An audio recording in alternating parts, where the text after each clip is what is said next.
ಇಂದು ನಡಿಬೇಕಾಗಿದ್ದ neat PG ಪರೀಕ್ಷೆ ಮುಂದೂಡಿಕೆ ಆಗಿದೆ. ಕೇಂದ್ರ ಆರೋಗ್ಯ ಇಲಾಖೆ ಪರೀಕ್ಷೆಯನ್ನ ಮುಂದೂಡಿಕೆ ಮಾಡಿದೆ. ವೈದ್ಯಕೀಯ ವಿದ್ಯಾರ್ಥಿಗಳಿಗೆ ನಡೆಸುವಂತಹ ಪ್ರವೇಶ ಪರೀಕ್ಷೆ ಇದು. ನೀಟ್ ಪರೀಕ್ಷೆಯಲ್ಲಿ ಅಕ್ರಮ ನಡೆದಿರುವಂತಹ ಹಿನ್ನೆಲೆಯಲ್ಲಿ ಪರೀಕ್ಷೆಯ ದಿನಾಂಕವನ್ನ ಮುಂದೂಡಿಕೆ ಮಾಡಲಾಗಿದೆ.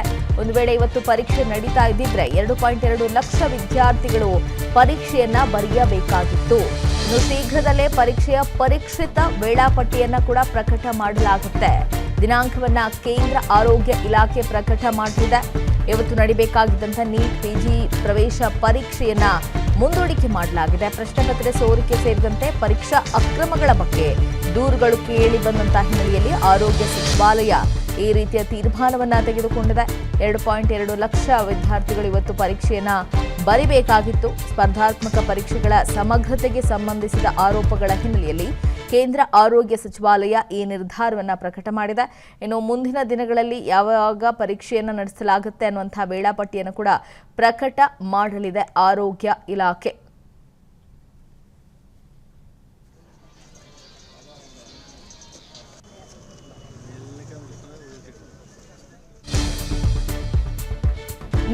ನೆಟ್ ಪರೀಕ್ಷೆಗಳಲ್ಲಿ ಅಕ್ರಮ ಪ್ರಕರಣಕ್ಕೆ ಸಂಬಂಧಪಟ್ಟಂತೆ ಎನ್ಟಿಎ ಡಿಜಿ ಸುಬೋಧ್ ಕುಮಾರ್ ಸಿಂಗ್ ಅವರನ್ನ ಎತ್ತಂಗಡಿ ಮಾಡಲಾಗಿದೆ. ನೀಟ್ ಪರೀಕ್ಷೆಯಲ್ಲಿ ಅಕ್ರಮದ ಹಿನ್ನೆಲೆಯಲ್ಲಿ ಎತ್ತಂಗಡಿ ಮಾಡಲಾಗಿದೆ. ಎನ್ಟಿಎ ನೂತನ ಡಿಜಿಯಾಗಿ ಪ್ರದೀಪ್ ಸಿಂಗ್ ಖರೋಲಾ ಆಯ್ಕೆಯಾಗಿದ್ದಾರೆ. ಕೇಂದ್ರ ಶಿಕ್ಷಣ ಸಚಿವಾಲಯ ಅಧಿಕೃತವಾಗಿ ಈ ಆದೇಶವನ್ನ ಹೊರಡಿಸಿದೆ. ಕರ್ನಾಟಕದ ನಿವೃತ್ತ ಐಎಎಸ್ ಅಧಿಕಾರಿ ಪ್ರದೀಪ್ ಸಿಂಗ್ ಅವರೀಗ ಅಧಿಕಾರಿಯಾಗಿದ್ದಾರೆ. ಕರ್ನಾಟಕದ ನಿವೃತ್ತ ಐಎಎಸ್ ಅಧಿಕಾರಿಯಾಗಿದ್ದಾರೆ ಪ್ರದೀಪ್ ಸಿಂಗ್ ಅವರನ್ನ ಈಗ ನೇಮಕ ಮಾಡಲಾಗಿದೆ. ನೀಟ್ ಹಾಗೆ ನೆಟ್ ಪರೀಕ್ಷೆಯಲ್ಲಿ ಅಕ್ರಮ ನಡೆದಂತಹ ಹಿನ್ನೆಲೆಯಲ್ಲಿ ಎನ್ಟಿಎ ಡಿಜಿ ಸುಬೋಧ್ ಕುಮಾರ್ ಸಿಂಗ್ ಅವರನ್ನ ಎತ್ತಂಗಡಿ ಮಾಡಿ ಅವರ ಜಾಗಕ್ಕೆ ಈಗ ಪ್ರದೀಪ್ ಸಿಂಗ್ ಅವರನ್ನ ನೇಮಕ ಮಾಡಲಾಗಿದೆ.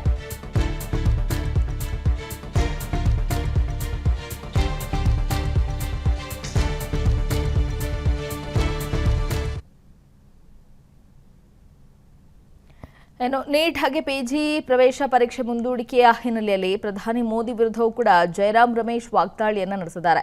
ಇದು ಮೋದಿ ಹಾಗೆ ಅವರ ಕ್ಯಾಬಿನೆಟ್ನ ಅಸಮರ್ಥತೆ. ದೇಶದಲ್ಲಿ ಪರೀಕ್ಷೆಗಳು ರದ್ದಾಗದಂಥ ದಿನಗಳೇ ಇಲ್ಲ. ಪರೀಕ್ಷೆ ರದ್ದತಿಯ ಸುದ್ದಿ ಇಲ್ಲದೆ ದಿನ ಪೂರ್ಣವಾಗಲ್ಲ. ಎಕ್ಸ್ನಲ್ಲಿ ಕಾಂಗ್ರೆಸ್ ನಾಯಕ ಜಯರಾಮ್ ರಮೇಶ್ ಅವರು ಕಿಡಿಕಾರಿದ್ದಾರೆ. ಈಗಾಗಲೇ ಸಾಕಷ್ಟು ಜನ ನೀಟ್ ಪರೀಕ್ಷಾರ್ಥಿಗಳು ಕೂಡ ವೆಯ್ಟ್ ಮಾಡ್ತಾ ಇದ್ರು. ಆದರೆ ಪರೀಕ್ಷಾ ಅಕ್ರಮದ ಹಿನ್ನೆಲೆಯಲ್ಲಿ ವಿದ್ಯಾರ್ಥಿಗಳ ಒಂದು ಭವಿಷ್ಯ ಕೂಡ ಈಗ ನಿರ್ಧಾರ ಆಗಬೇಕಾಗಿದೆ. ಮುಂದಿನ ದಿನಗಳಲ್ಲಿ ವೇಳಾಪಟ್ಟಿಯನ್ನು ಪ್ರಕಟ ಮಾಡಲಿದೆ ಆರೋಗ್ಯ ಇಲಾಖೆ. ಅನುಕ್ಷಣದ ಸುದ್ದಿಗಳಿಗಾಗಿ ವಿಸ್ತಾರ ನ್ಯೂಸ್ ಯೂಟ್ಯೂಬ್ ಚಾನೆಲ್ ಸಬ್ಸ್ಕ್ರೈಬ್ ಮಾಡಿ. ಹೊಸ ಸುದ್ದಿಗಳ ನೋಟಿಫಿಕೇಶನ್ಗಾಗಿ ಬೆಲ್ ಐಕಾನ್ ಕ್ಲಿಕ್ ಮಾಡಿ. ಲೇಟೆಸ್ಟ್ ಅಪ್ಡೇಟ್ಸ್ಗಾಗಿ www.vistaranews.com ವೆಬ್ಸೈಟ್ಗೆ ವಿಸಿಟ್ ಮಾಡಿ. ಅಂಗೈಯಲ್ಲೇ ಜಗತ್ತಿನ ಸುದ್ದಿ ತಿಳಿಯಲು ವಿಸ್ತಾರ ನ್ಯೂಸ್ ಕನ್ನಡ ಆಪ್ ಡೌನ್ಲೋಡ್ ಮಾಡಿ.